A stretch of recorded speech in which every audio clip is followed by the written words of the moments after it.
Miranda, Hera Faulia, Hadir Bu. Raudatul Aulia, Hadir Bu. Kansa Naila Lubis, Hadir Bu. Roza Suharmi, Hadir Bu. Dia Sauki, Hadir. Isdianti Balkis, Hadir Bu. Zahwaria Effendi, Hadir Bu. Zalila Najwita Sari.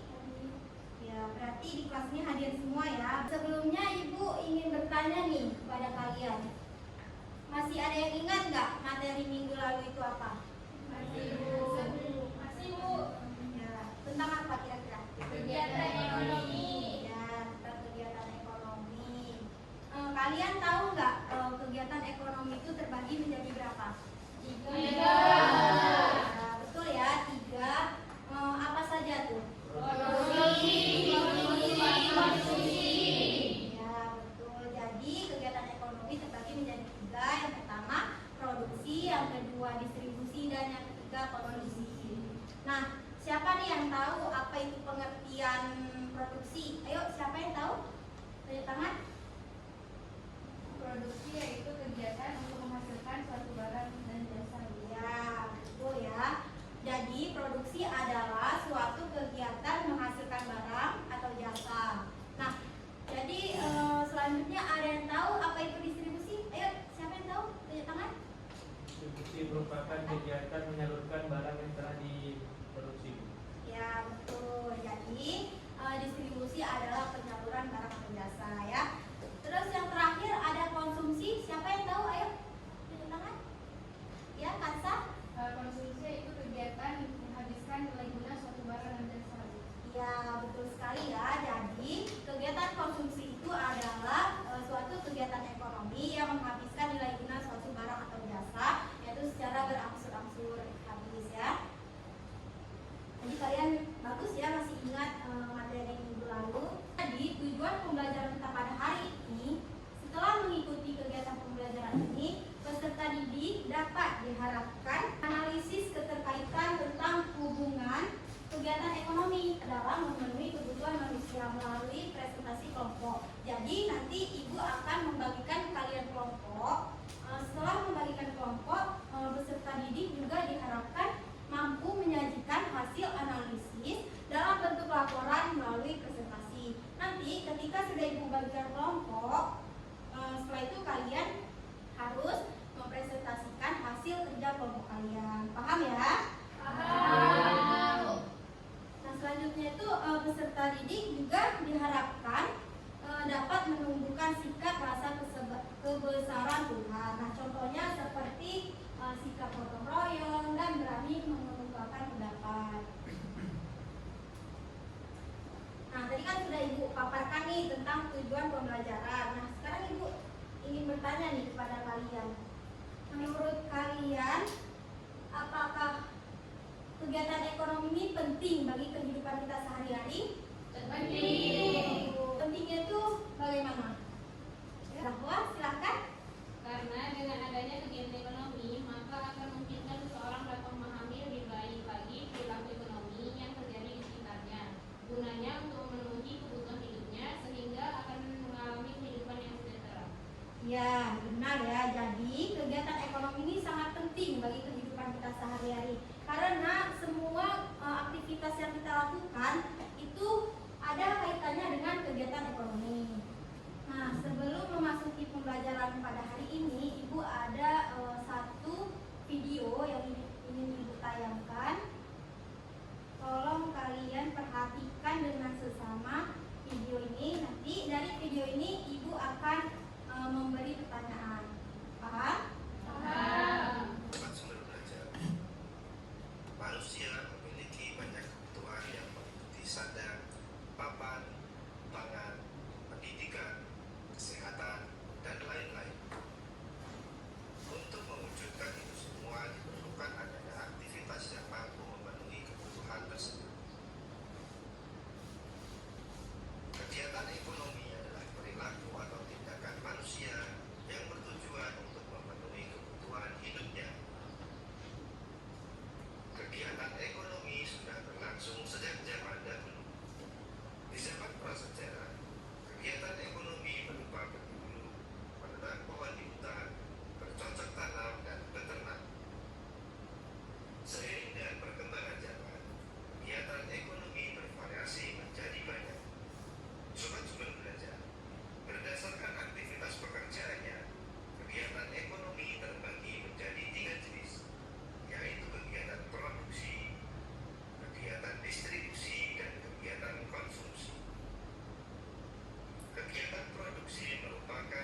kan udah Ibu paparkan nih satu video tentang kegiatan ekonomi. Ibu mau dari kelas ini perwakilan satu orang saja untuk menyimpulkan dari video yang sudah Ibu paparkan. Ada yang mau? Oke, silakan. Saudara, apa kesimpulannya? Baik, video yang ditayangkan kegiatan ekonomi adalah perilaku atau tindakan manusia yang bertujuan untuk memenuhi kebutuhan hidupnya. Kemudian ada jenis kegiatan ekonomi, itu produksi, distribusi, konsumsi. Kemudian kegiatan produksi yaitu tindakan yang menghasilkan barang atau jasa. Sedangkan distribusi yaitu kegiatan ekonomi adalah menyalurkan barang atau jasa. Kemudian kegiatan konsumsi yaitu kegiatan yang menghabiskan nilai guna suatu barang atau jasa. Ya, oke. Terima kasih ya Oja sudah menyimpulkan hasil video yang sudah dipaparkan. Nah, selanjutnya Ibu ingin memaparkan materi ini. Kan minggu lalu Ibu sudah memaparkan secara garis besar saja kan. Jadi sekarang Ibu ingin memaparkan secara lebih dalam lagi gitu ya. Jadi kalau kalian perhatikan ya. Nah, di sini materi kita yaitu tentang kegiatan atau aktivitas ekonomi. Materi yang kita bahas pada hari ini yaitu ada 3 materi ya. Jadi yang pertama ada kegiatan produksi dan nilai guna, yang kedua ada kegiatan distribusi, dan yang ketiga ada kegiatan konsumsi. Jadi kita bahas dulu tentang materi pertama yaitu kegiatan produksi dan nilai guna. Nah, kalian kan tadi sudah tahu kan sekilas apa itu produksi. Jadi sekarang Ibu ingin lebih dalam lagi untuk menjelaskan tentang produksi. Nah, jadi produksi merupakan kegiatan untuk menghasilkan suatu barang atau jasa ataupun suatu kegiatan mengelola barang mentah menjadi barang setengah jadi atau menjadi barang jadi. Nah, biasanya kegiatan ini disebut sebagai kegiatan produksi. Nah, dari kegiatan produksi dapat juga menambah nilai guna suatu barang atau jasa. Nah, ini dapat kalian lihat ya contohnya. Contohnya nih seperti padi. Nah, padi diolah menjadi beras. Setelah menjadi beras, diolah menjadi nasi. Nah, jadi padi ini adalah barang mentah, beras itu adalah barang setengah jadi, dan nasi itu adalah barang jadi. Nah, sama seperti contoh di bawah yaitu kapas. Nah, kapas diolah menjadi benang. Setelah menjadi benang, diolah menjadi seragam sekolah seperti yang kalian gunakan pada hari ini. Paham ya? Nah, selanjutnya Ibu ingin menjelaskan tentang nilai guna nih. Nah, pasti kalian bertanya-tanya, apa sih Bu nilai guna itu, ya kan? Iya. Jadi, nilai guna merupakan nilai dari manfaat yang kita peroleh karena menggunakan barang atau jasa. Nah, misalnya barang atau jasa tersebut akan bertambah nilai gunanya apabila barang tersebut diolah menjadi barang lain. Contohnya seperti pakaian seragam sekolah kalian nih, kan itu diolah sebelum jadi seragam pasti kan bahan bakunya dari kapas, benang gitu kan. Setelah itu diolah atau dijahit menjadi seragam seperti kalian gunakan pada hari ini. Nah, jadi dari berdasarkan penambahan nilai guna ini dapat dibagi menjadi 4. Apa aja sih Bu nilai gunanya? Nah, jadi yang pertama ada nilai guna bentuk, yang kedua ada nilai guna tempat, yang ketiga ada nilai guna waktu, dan yang terakhir ada nilai guna kepemilikan. Jadi nilai guna bentuk itu apa sih Bu? Jadi nilai guna bentuk itu adalah suatu barang akan bertambah nilai gunanya apabila mengalami perubahan bentuk. Contohnya seperti apa sih Bu? Nah, contohnya nih seperti kayu. Kayu diolah menjadi sebuah meja. Nah, jadi meja ini akan bertambah nilai gunanya karena sudah diperoleh atau sudah diolah menjadi meja. Paham? Nah, yang kedua ada nilai guna tempat. Coba Julia Miranda silakan baca. Oh, minus ya. Heraja tolong bacakan. Baik Bu, nilai guna tempat atau place utility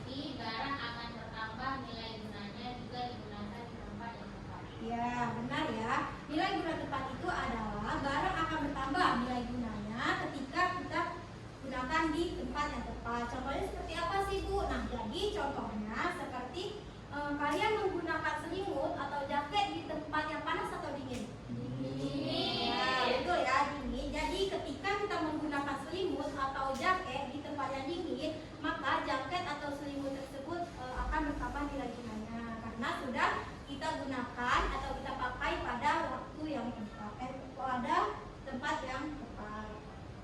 Nah, selanjutnya ada nilai guna waktu. Coba Fatia bisa dibacakan?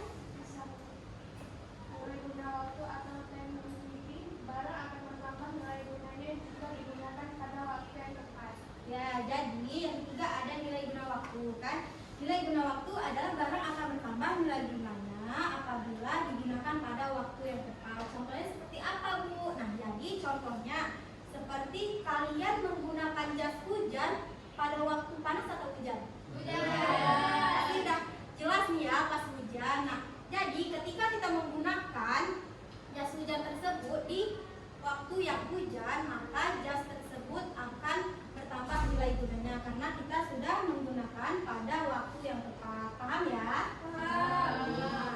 Kita lanjut ya. Yang terakhir ada nilai guna kepemilikan. Nah, apa sih Bu nilai guna kepemilikan itu? Nah, jadi nilai guna kepemilikan adalah barang akan bertambah nilai gunanya jika barang itu dimiliki oleh orang yang membutuhkan. Nah, contohnya seperti apa sih Bu? Nah, contohnya seperti sepatu. Nah, sepatu yang ada di toko sebelum ada pembelinya, kan sepatu tersebut kan berdiam diri ya kan, tidak digunakan kan.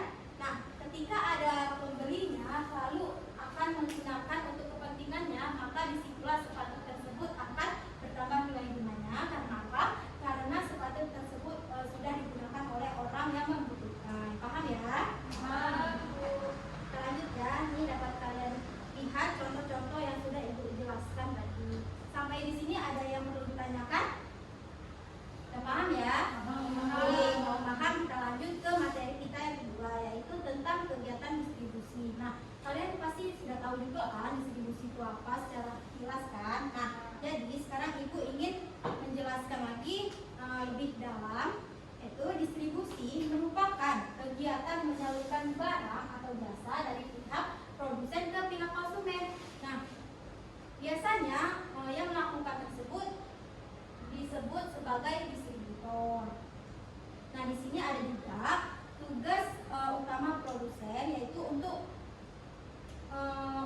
kemudian dijual, untuk membeli barang-barang dari pihak produsen untuk dijual kembali ke tangan konsumen. Nah, ini ada dua tujuan distribusi ya. Coba akan bisa dibacakan?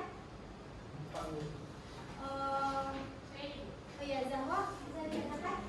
Tujuan distribusi meliputi ada dua. Yang pertama untuk menyalurkan barang dari produsen ke konsumen, kedua kebutuhan barang dan jasa konsumen dapat terpenuhi. Ya, betul ya. Jadi tujuan distribusi terbagi menjadi dua.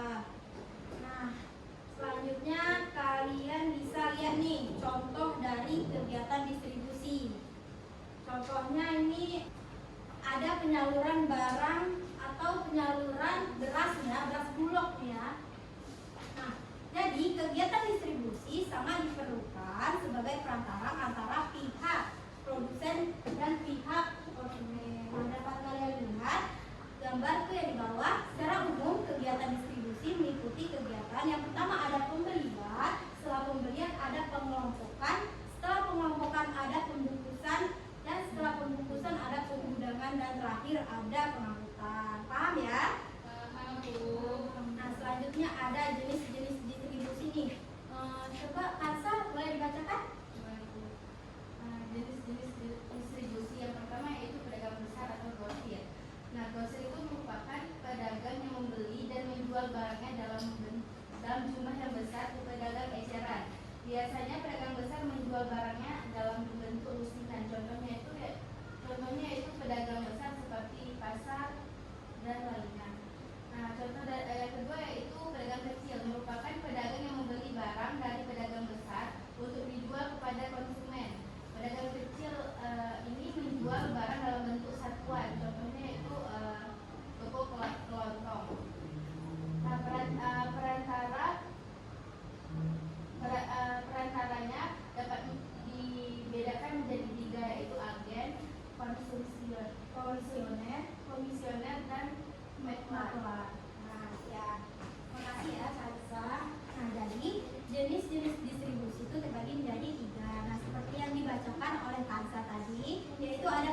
dan yang ketiga melalui perantara.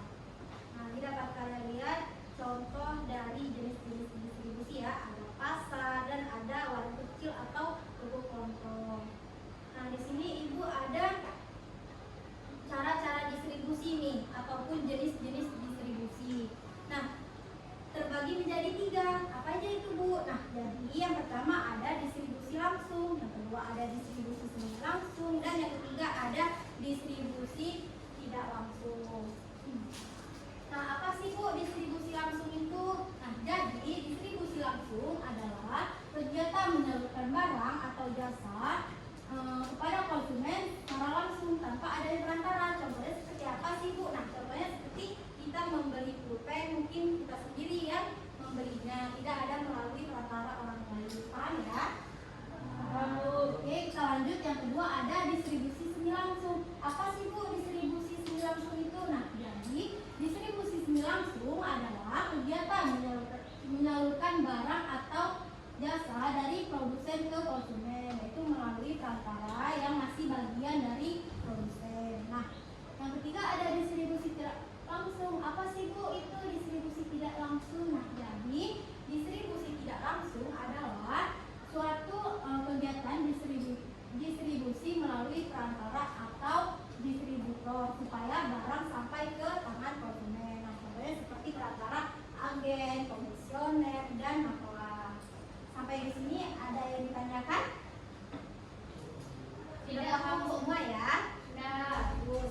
Jadi kita lanjut ke materi kita yang ketiga, nah yaitu tentang kegiatan konsumsi. Kalian kan sudah sekilas sudah tahu juga kan apa itu konsumsi. Nah, jadi ini di sini ingin menjelaskan sedikit lagi. Nah, kegiatan konsumsi adalah kegiatan ekonomi yang menghabiskan nilai guna suatu barang atau jasa, yaitu secara berangsur-angsur atau langsung habis. Nah, contohnya seperti apa, Bu? Nah, contohnya ya seperti makanan, pulpen, buku, dan lain sebagainya. Nah, biasanya orang yang melakukan kegiatan konsumsi ini disebut sebagai konsumen. Nah, konsumen itu apa sih, Bu? Sebenarnya konsumen adalah orang atau masyarakat yang membeli produk, barang, atau jasa kepada produsen secara langsung atau melalui distributor.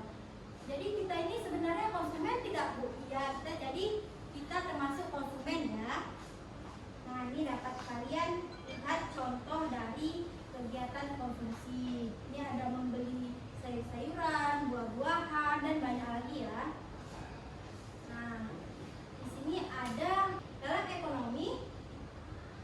ilmu ekonomi perilaku konsumsi dibagi menjadi 3. Apa aja, Bu? Nah, yang pertama ada konsumsi rumah tangga keluarga, yang kedua ada konsumsi rumah tangga perusahaan, dan yang ketiga ada konsumsi rumah tangga negara. Tolong bisa dibacakan yang konsumsi rumah tangga keluarga? Kenapa ya? Jadi Afi bisa? Oh ya, boleh, silakan. Siapa yang ingin dibaca tadi? Oh ya, Afi yang nomor 1 ya, yang konsumsi rumah tangga keluarga. 1. Konsumsi rumah tangga keluarga. Tingkat konsumsi suatu keluarga dapat berbeda dengan keluarga lainnya. Perbedaan ini dipengaruhi oleh faktor pertama, jumlah anggota keluarga, terus gaya hidup, dan juga lingkungan tempat tinggal. 2. Konsumsi rumah tangga. Tapi satu aja dulu ya. Jadi kami ingin menjelaskan yang satu dulu. Nah, jadi yang satu kan sudah dibacakan nih oleh Afi, yaitu tentang konsumsi rumah tangga keluarga. Nah, di sini kan tingkat konsumsi suatu keluarga dapat berbeda kan? Tidak mungkin di satu keluarga sama semua gitu, nggak mungkin kan? Pasti berbeda-beda. Nah, ini diberi oleh faktor yang pertama ada jumlah anggota keluarga. Nah, semakin banyak jumlah anggota keluarga kita, maka semakin banyak pula pengeluaran konsumsi yang akan kita keluarkan. Nah, yang kedua ada gaya hidup. Gaya hidup sama aja ya. Semakin tinggi gaya hidup kita, maka konsumsi yang kita keluarkan akan semakin banyak atau meningkat. Nah, yang ketiga ada lingkungan tempat tinggal. Nah, itu sama saja ya. Ketika kita mengikuti semua apa yang ada di kawasan tempat tinggal kita, maupun itu mungkin ada orang yang tingkat konsumsinya tinggi, terus kita ikuti, nah maka dari situ kita akan bertambah juga pengeluaran konsumsi. Paham? Paham. Oke, kita lanjut. Dua ya, yang dua itu ada konsumsi rumah tangga perusahaan.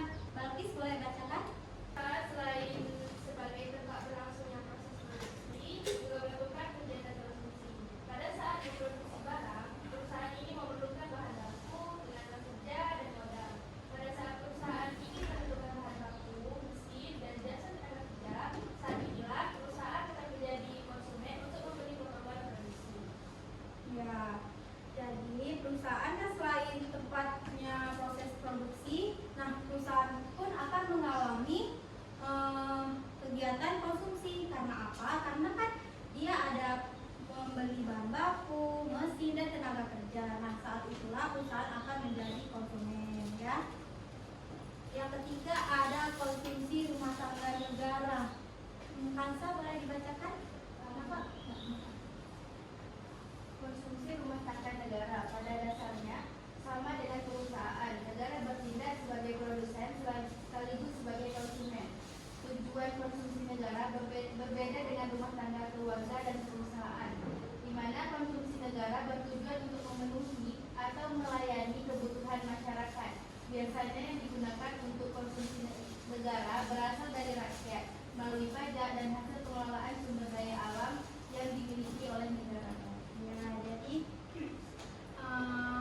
sudah dibacakan oleh Kansa. Jadi konsumsi rumah tangga negara ini sama seperti konsumsi rumah tangga keluarga dan konsumsi rumah tangga perusahaan. Bedanya hanya di tujuannya saja ya. Nah ini dapat kalian lihat contoh-contoh seperti yang Ibu jelaskan di atas tadi.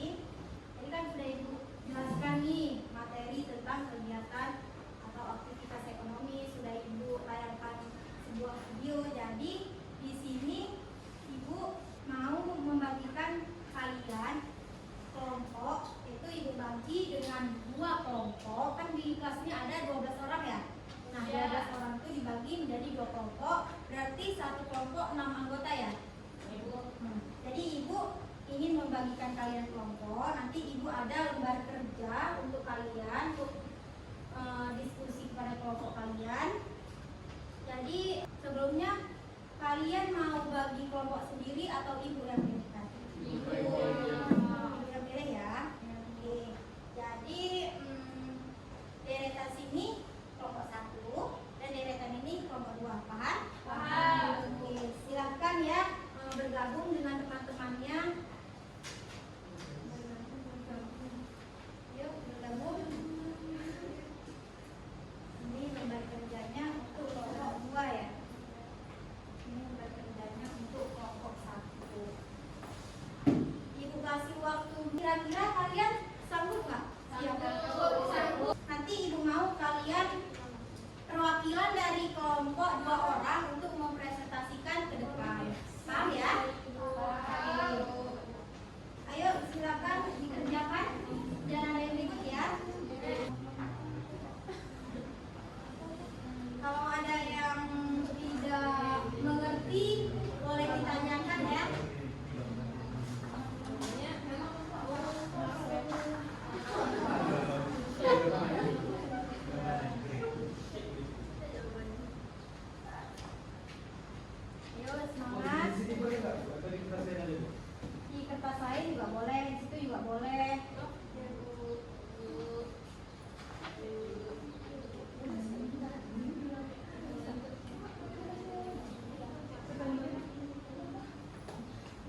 cuaca yang tidak bagus ataupun dari bahan bakunya yang kurang bagus. Contohnya seperti pupuk mungkin.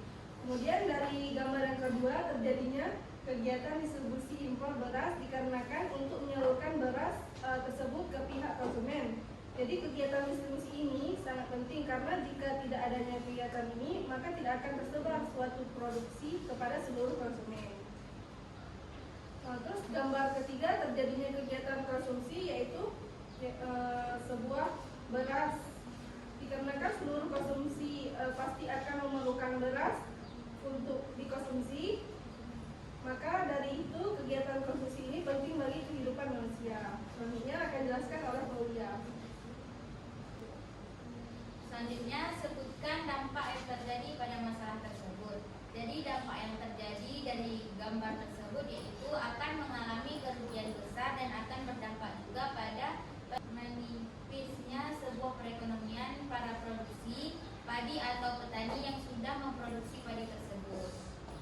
Gambar yang kedua, berdampak bagi konsumen karena adanya kegiatan distribusi, maka para konsumen tidak mengalami kelangkaan beras tersebut. Dan gambar yang terakhir juga berdampak baik karena dengan adanya kegiatan konsumsi, maka konsumen dapat memenuhi kebutuhan hidupnya dengan baik. Bagaimana upaya pemerintah dan petani Indonesia supaya panen meningkat dan tidak ketergantungan impor? Jadi untuk meningkatkan hasil panen dan mengurangi ketergantungan impor, pemerintah dan petani Indonesia dapat mengambil beberapa upaya, yaitu seperti yang pertama, pengembangan teknologi pertanian, yang kedua pendidikan dan pelatihan, infrastruktur pertanian, subsidi dan dukungan keuangan, pengelolaan air, keamanan pangan berkelanjutan, dan terakhir pengembangan pasar lokal. Ya, Mungkin sekian dari kelompok kami. Maaf jika ada kesilapan. Terima kasih. ya bagus ya. Walaupun ada gagal fokus ya, tapi nggak apa-apa. Bagus kok hasilnya. Oke, lanjut kelompok 2. Ayo, 2 orang perwakilannya.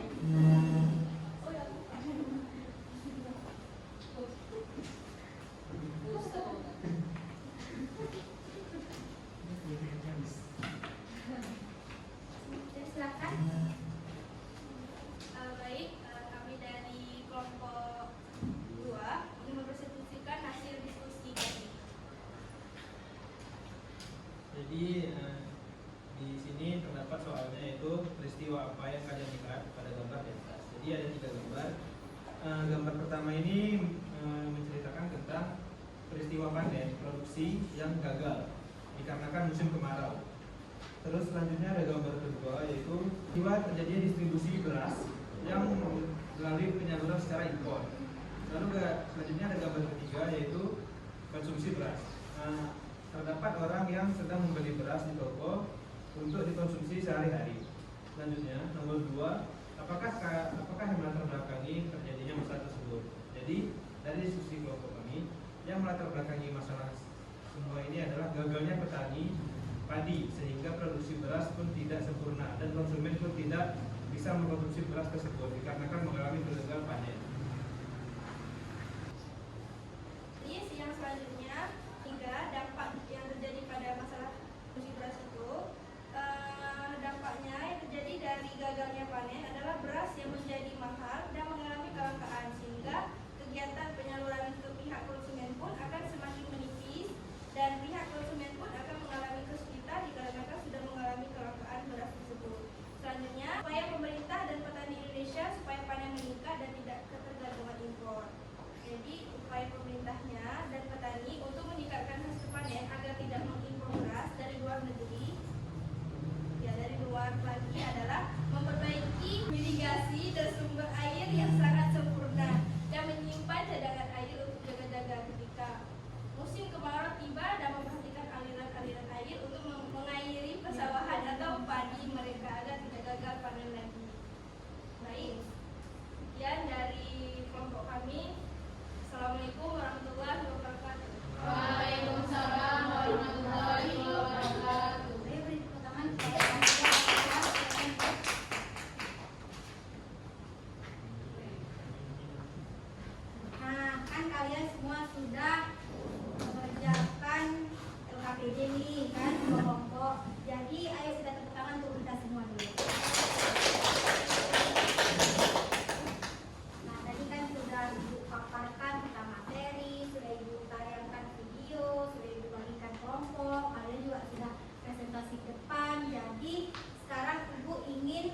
kesimpulan pembelajaran kita pada hari ini ya.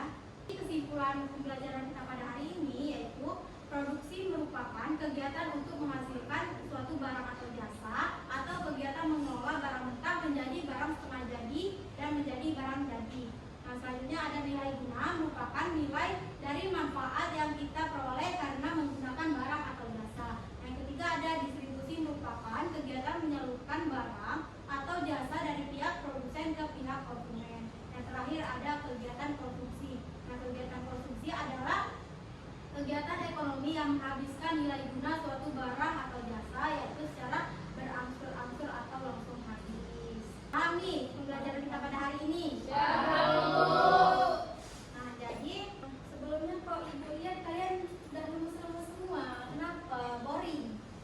Udah siang ya. Jadi ibu mau semangat kalian balik lagi nih. Jadi ibu ada satu SDK untuk mengembalikan semangat fokus kalian lagi. Kalian mau kan ikut SDK sama ibu? Mau.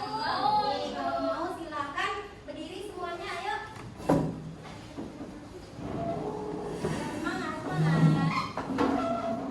Udah berdiri semuanya? Oke. Jadi kata kuncinya adalah dengarkan ibu. Nah, nanti ketika ibu bilang mata, kalian pegang mata. Ketika ibu bilang hidung, kalian pegang hidung. Kalau ibu bilang tangan, kalian pegang tangan. Ingat kata kuncinya dengarkan ibu. Paham ya?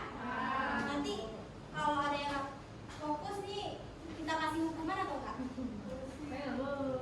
Kasih Bu. Kasih ya. Ya, kita kasih. Jadi kalian ini betul-betul harus fokus ya. Jangan sampai nanti kalian kena hukuman nih. Oke, kita lanjut ya. Kita mulai Ya Bu. dengan hitungan 1 sampai 3 ya. Ya Bu. Oke. Siap? Ya. 1, 2, 3. Mata. Oke. Hidung. Mata. Hidung. Tangan. Oke, semangat nih ya. Sekali lagi. Mata. Mata. Hidung. Tangan. Oke, berarti ini fokus semua nih ya. Tepuk tangan nih. Bagus. Jadi kalian fokus di kirain ibu tadi. Ibu kecoh dengan ibu megang tangan. Ibu bilang apa? Ibu bilang hidung. Tapi kalian tetap fokus ya. Bagus. Saya tepuk tangan lagi. Ibu silakan duduk ya. Nah, ini kan sekarang kalian sudah fokus, sudah semangat lagi ya kan. Jadi ibu ada kuis nih, tapi kuisnya cuma 2 foto saja. Jadi siapa yang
Anda, hari ini Ibu kasih nilai plus. Ayo tepuk tangan untuk Julia. Selamat ya Julia. Nah, ada satu lagi nih. Ayo siapa cepat dia dapat ya. Nah, jadi soal yang kedua yaitu sebutkan dan jelaskan apa saja yang termaksud dalam cara-cara distribusi. Ayo siapa yang bisa jawab kan? Zalila ya. Oke, Zalila silakan. Pertama itu ada distribusi langsung yang merupakan kegiatan menyalurkan barang atau jasa kepada konsumen secara langsung tanpa melalui perantara. Yang kedua ada distribusi semi langsung adalah kegiatan menyalurkan barang atau jasa dari produsen ke konsumen melalui perantara yang masih bagian dari produsen. Yang ketiga ada distribusi tidak langsung, kegiatan distribusi melalui perantara atau distribusi supaya barang bisa sampai ke konsumen. Ya, benar ya yang dijawab Zalila. Jadi jawabannya itu sudah benar. Jadi hari ini Zalila Ibu kasih nilai plus juga ya. Ayo tepuk tangan untuk Zalila. Nah, jadi kan ada 2 orang nih tadi yang sudah mendapatkan nilai plus dari Ibu. Nah, yang lain jangan berkecil hati. Jadi nanti insya Allah minggu depan Ibu akan memberikan kalian nilai plus lagi ya. Belajar terus ya. Ya Bu. Nah,